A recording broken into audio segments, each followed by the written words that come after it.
The first time I met Lisa, she made an entrance like no one else I'd ever seen. It was a late spring evening, the air carried the warmth of the sun that had just dipped below the skyline, and I had just arrived at a rooftop birthday party my coworker Jenna had insisted I attend. I didn't know many people there, just Jenna and a couple of others from the office, and was already thinking of excuses to leave early when the elevator doors opened and Lisa walked in. She had this energy about her, confident, radiant, effortless. Her dark auburn hair fell in loose waves around her shoulders, and her fitted navy blue dress, paired with white sneakers of all things, gave her an approachable charm. She laughed as she greeted the birthday girl, arms full of gift bags, and her smile lit up the entire rooftop. I remember thinking, wow. She must be the center of every room she walks into. I wasn't the only one who noticed her. Half the party seemed to drift toward her like magnets, yet somehow she noticed me standing awkwardly by the drink table and walked right up. "You look like someone who didn't want to come but was guilt-tripped into it," she said, grinning. I laughed. "You nailed it. I'm Jake." "Lisa," she said, shaking my hand with a warm grip. "Let's make the most of it, then." From there, things moved fast. Lisa and I just clicked. We spent the rest of the night talking, first about the usual stuff like jobs, favorite bands, and Netflix obsessions, but then deeper things, like the way we both felt out of place in big crowds or how we each had a complicated relationship with our dads.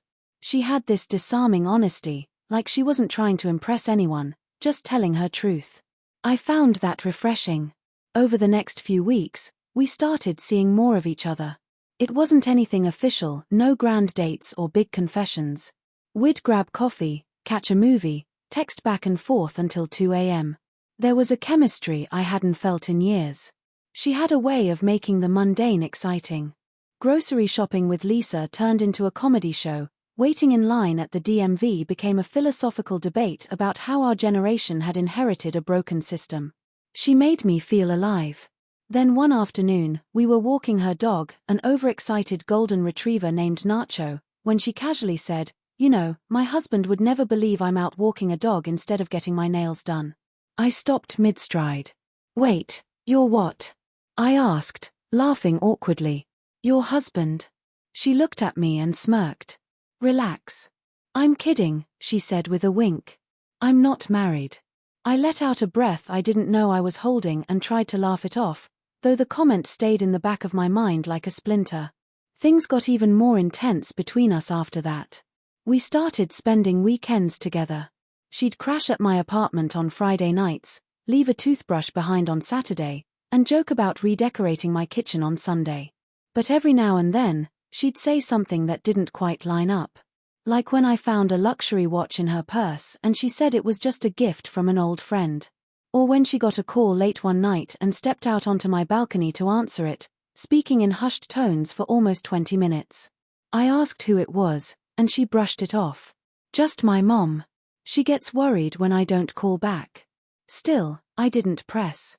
I liked her more than I'd liked anyone in years, and I wasn't about to let my overthinking ruin something that felt this good. Besides, we weren't officially a couple.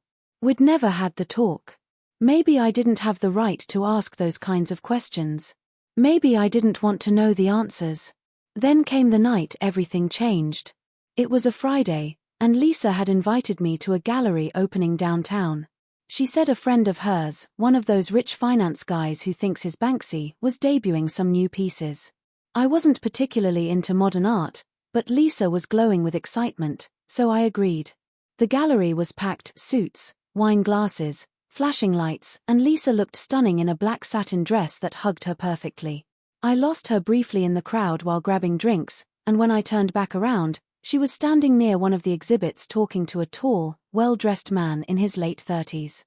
He looked like he'd just stepped out of a GQ cover shoot, sharp jawline, Italian loafers, Rolex peeking out from under his blazer.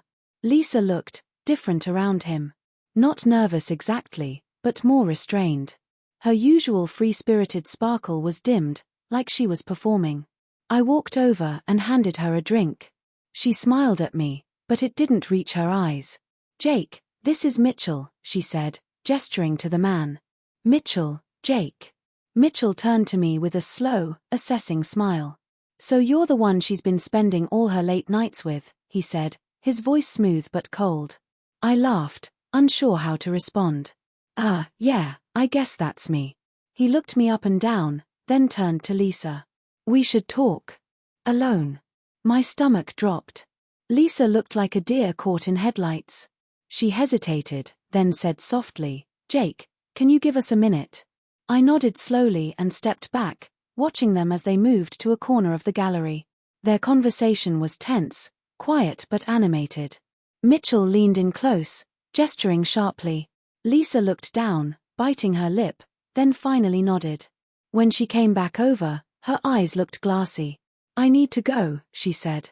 I'm sorry. Lisa, what's going on? I asked. Who is that guy?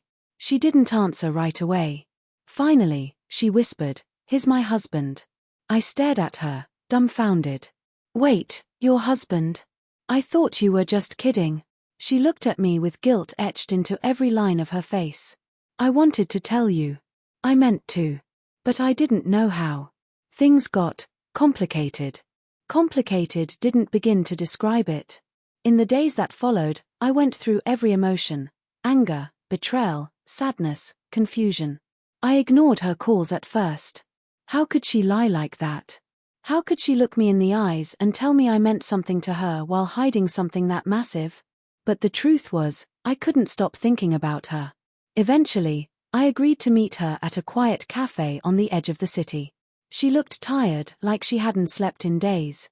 I never wanted to hurt you, she said as soon as she sat down. Mitchell and our marriage has been over for years in every way that matters. But legally, on paper, we're still bound. Divorce with him isn't simple. There's money, family reputations, lawyers. It's messy. And he's not someone you just walk away from without consequences. I didn't know what to say. I just listened as she explained how trapped she'd felt for years. How meeting me had been the first time in forever that she felt like herself again. How she hadn't planned to fall for me but had, deeply. I'm not asking you to wait for me, she said finally. But I had to tell you the truth. I owed you that. I left the cafe feeling more lost than ever. She had lied, but not out of malice. She was stuck in a life she hadn't chosen, and for a while, I had been her escape. I didn't know whether to feel honored or used.